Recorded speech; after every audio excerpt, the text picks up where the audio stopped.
ఎటువంటి ఆపరేషన్ లేకుండా లేటెస్ట్ టెక్నాలజీతో చిన్న ఇంజెక్షన్ తో నన్ను పూర్తి ఆరోగ్యవంతురాలను చేశారు. Elite spine and pain management centre కి వెళ్తే మీ నొప్పులకు స్వస్తి. ఫస్ట్ స్క్రీన్ మీద మిమ్మల్ని మీరు చూసుకున్న మూవీ ఏంటి? ఆ టైంలో మీ ఫీలింగ్ ఎట్లుండే? సో ఫస్ట్ నేను లైక్ 4 years బ్యాక్లో నేను ఎంత మంచి వాడేవా ఐడియా ఉందా మీకు? మన కళ్యాణ్ గారిది. సో ఆయన సినిమాలో నేను మెహరీన్కి ఫ్రెండ్గా చేశాను. ఫస్ట్ అది ఫ్రెండ్ క్యారెక్టర్ చేయడం. సో అది నేను ఫస్ట్ టైం 70mm స్క్రీన్లో చూసుకున్నాను. ఆ రోజు మా ఫ్యామిలీ అంతా చూసి బాగా అనిపించింది. సో అప్పటి నుంచి ఫిక్స్ అయ్యాను అనమాట. ఓకే, ఇండస్ట్రీయే నాకు లైఫ్, ఇంకా వేరే ఏం లేదు. సో ఎంటర్టైన్ చేయడమే నాకు, ఆడియన్స్ ఎంటర్టైన్ చేయడం ఒకటే తెలుసు, ఇంకేం తెలీదు. ఇంకా ఆ రోజు మూవీకి వెళ్ళేటప్పుడు ఫ్యామిలీ ఫ్రెండ్స్ అందరినీ తీసుకుని అందరం వెళ్ళాము. ఆ రోజు నుంచే ఫిక్స్ అయ్యామన్నమాట అందరం.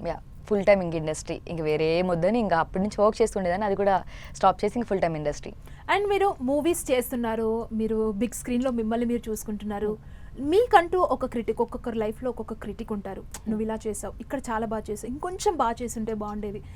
మిమ్మల్ని ఎవరు, మీ క్రిటిక్ ఎవరు అసలు? అక్క చెప్తూ ఉంటారు నాకు. సో ఇది ఇలా చేసావు, అక్కని ఎప్పుడైనా సినిమా చూసినప్పుడు అక్కతో పాటు వెళ్తూ ఉంటాను.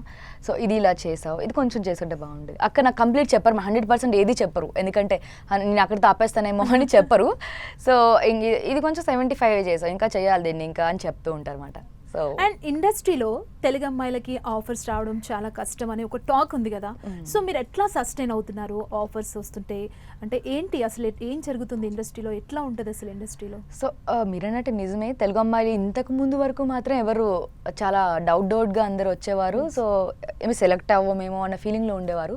బట్ మీరు చూస్తున్నారు కదా, బేబీ సినిమా నుంచి లైక్ వైష్ణవి స్టార్ట్ చేసిన తెలుగు అమ్మాయి నుంచి మంచి ఫేమ్ వచ్చింది తనకి. సో అలా ఏం లేదండి. సో మనకి మంచి సబ్జెక్ట్ వస్తుంది, మనం మంచిగా గుడ్గా వెళ్ళిపోతున్నాం అంటే డెఫినెట్గా దీంట్లో ఆఫర్స్ ఉన్నాయి. సో వాళ్ళ ఫీలింగ్ అలా ఉంటుంది. సో అదంతా పక్కన పెట్టి ఫస్ట్ వాళ్ళ నమ్మకం పెట్టుకుని ముందుకు వస్తే డెఫినెట్గా దీంట్లో మంచి కెరియర్ ఉంది అందరికీ, తెలుగు అమ్మాయిలకి అందరికీ ఉంది. ఇప్పుడు టాలీవుడ్ అంటే బాలీవుడ్తో కంపారిజన్గా అయిపోయింది, హాలీవుడ్ కూడా టాలీవుడ్కే చూస్తున్నారు అందరూ.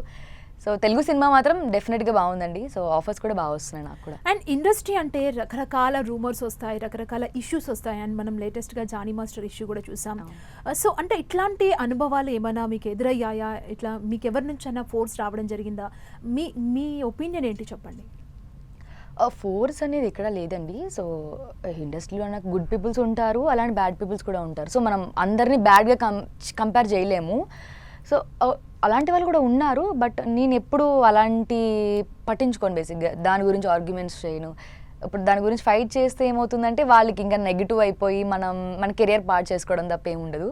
సో అందుకని నేను ఎప్పుడు అలాంటి దానికి పట్టించుకోను. బేసిక్గా నా పని చేసుకున్నాను, అక్కడ నాకు కంఫర్ట్ లేదంటే పక్కకు వచ్చేస్తాను నేను, అది నాకు అంత కంఫర్ట్ లేదు అని. సో అమ్మాయిలు ఏంటంటే వాళ్ళ సెల్ఫ్లో వాళ్ళు స్ట్రాంగ్గా ఉండి వాళ్ళు నమ్మకం పెట్టుకుంటే డెఫినెట్గా వేటినైనా ఫేస్ చేయొచ్చు మనం డెఫినెట్గా. సో ఈ జానీ మాస్టర్ గురించి అంటే అమ్మాయి మేబీ తెలుస్తుంది, ఇంకా న్యూస్లో త్వరలో వస్తుంది కదా బయటికి, లెట్స్ సీ, చూడాలి.